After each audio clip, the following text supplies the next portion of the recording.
Hello friends, welcome back to my channel. আমার channel তোমাদের সবাইকে অনেক অনেক স্বাগত।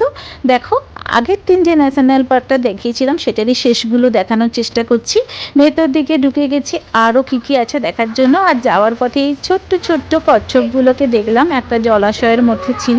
আর তারপরে দেখো চলে এসছে এখানে বিশাল বড় একটা বিদেশি কাকাতুয়া। কি সুন্দর রংটা দেখেছো কাকাতুয়ার। আর যত তুমি কাছে গিয়ে দাঁড়াচ্ছ তত অধীর আগ্রহে আমাদের দিকে তাকিয়ে আছে। দেখতে বেশ সুন্দর লাগছিল এই কাকাতুয়াটাকে। আর এখানে আবার একটা সাদা কাকাতুয়াও ছিল, বিশাল বড়। বাট ওটার পিকচারটা নিতে পারলাম না, কারণ ওটা উপরে গিয়ে বসে আছে মহা আনন্দে।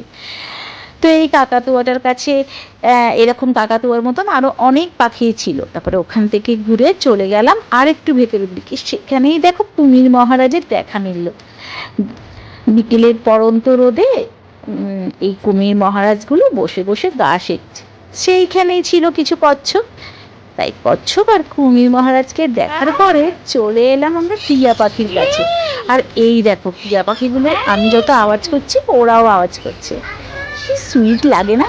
আমার তো টিয়া পাখি, কাকাতুয়া এই ধরনের পাখিগুলো খুব ভালো লাগে। ওখান থেকে আর একটু এগালাম যখন, দেখলাম এই ছোট্ট ছোট্ট বিভিন্ন ধরনের এই হাঁসগুলোকে। এগুলো সাধারণত দেশি হাঁস না, এগুলো একটু অন্য প্রজাতির হাঁস, যেটা সচরাচর দেখা যায় না।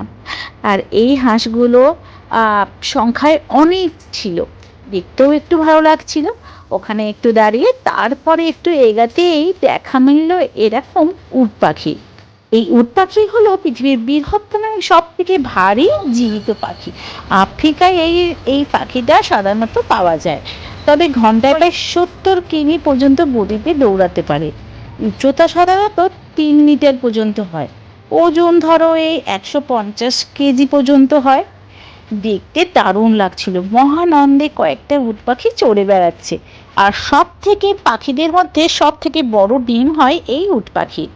তারপরে দেখা মিলল এই কৃষ্ণ হরিণ বা ব্যাকবার্কের। এই ব্যাক হচ্ছে এখন একটা বিপন্ন প্রজাতির হরিণ। এদের সাধারণত পিঠের দিকটা কালচে হয়, পেটের বা নিচের অংশটা সাদা হয়। আর পূর্ণবয়স্ক পুরুষ কৃষ্ণ হরিণের মাথায় চমৎকার পেঁচানো একটা শিং থাকে। আর রাজস্থানের বিষ্ণুই সম্প্রদায়ের মানুষরা এই হরিণকে খুব পবিত্র মনে করে। এই মিনি ব্লগটাতে তোমাদের সঙ্গে এইটুকুনি শেয়ার করলাম, কারণ এর বেশি আমি শর্টে আর দিতে পারবো না। আবার নেক্সট ভিডিওতে তোমাদের সঙ্গে বাকিটা শেয়ার করব। ততক্ষণ তোমরা খুব ভালো থেকো, সাবধানে থেকো। ততক্ষণের জন্য টাটা।